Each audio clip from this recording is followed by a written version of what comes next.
Let's talk about some shortcuts in Pro Tools that have to do with tracks and windows.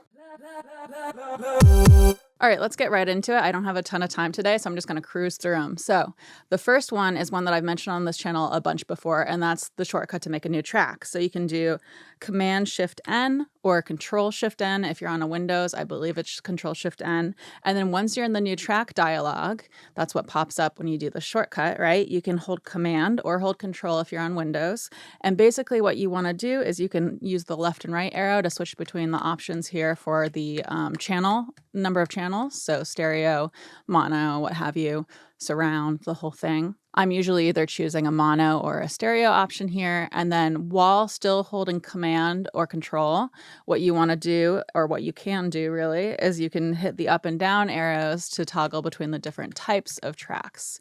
So I use this all the time to create, a new audio track, a new folder, a new MIDI track. I don't really create new MIDI tracks, a new instrument track, a new aux track, so on, right? So that's really helpful. I think the one that I might not have mentioned on this channel before is if you add shift to that, so you do Command Shift and then up and down, you can add a second option here. So I just created a stereo master fader with my first one. So maybe the next one is to create a bunch of mono audio tracks, right? So I might hit the number 5 to create 5 at once.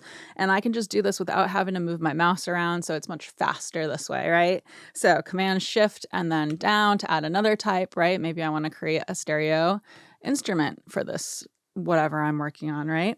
And if you want to remove one, you can just do the up arrow to remove them again. So again, holding Command Shift, up and down arrow to add things. And then once you're all ready, you just hit Enter and it'll create the tracks that you want. So I'm just going to hit Enter, I guess, here.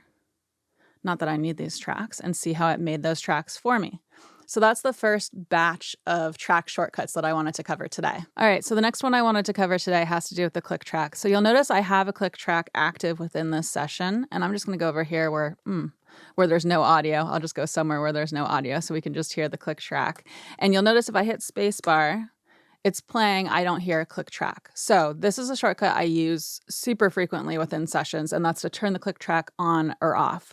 So I have the click track ready to go and active. You do need to have it within the session here, but once you have it within your session, you can just hit 7 on the numeric keypad and your click will come back into play. So that's one way to really quickly bypass the click.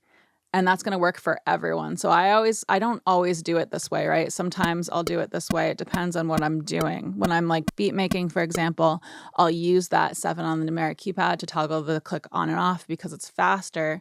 But if I have someone that's tracking, for example, a lot of times I will leave it active so that they still get it in their headphones through my send. And then I'll just mute it for me if I don't want to hear it. And that's usually what I tend to do. I tend to not bypass the plugin to make it quiet. I usually either mute it or I'll use the 7 on the numeric keypad. So I hope that helps. Now, another one that you can use is you can use Option and then Control, hold those down, and then use the up and down arrows to adjust the height of all your tracks, right? So notice how it's changing the height of all of my tracks. So for example, if I want to see all of my tracks all at once, I can hit the down arrow until I see them all at once. And that's, as long as you don't have so many tracks that it's not possible, right? But this is really handy for quickly adjusting track height. I don't use this as much as some of the other ones on this list because I like to have, for example, my aux tracks a little bit bigger, and then I'll often make the individual audio tracks really small, that type of thing.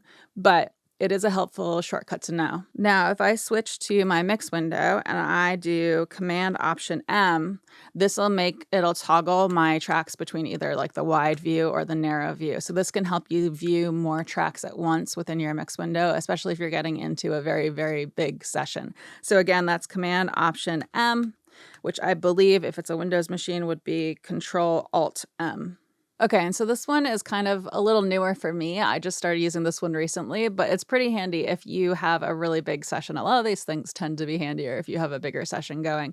But what you can do is you can do Command, Option, and then F, and it opens up the scroll to track dialog, right? So I can then start searching for a track that I want to scroll to. So maybe I'll type in bass because I see that I have my bass track here, and I hit enter, and now it's scrolled me over to this track. So for example, if I do that Control Option arrow key shortcut to scroll this out of view, right? And so maybe I'm on my click track.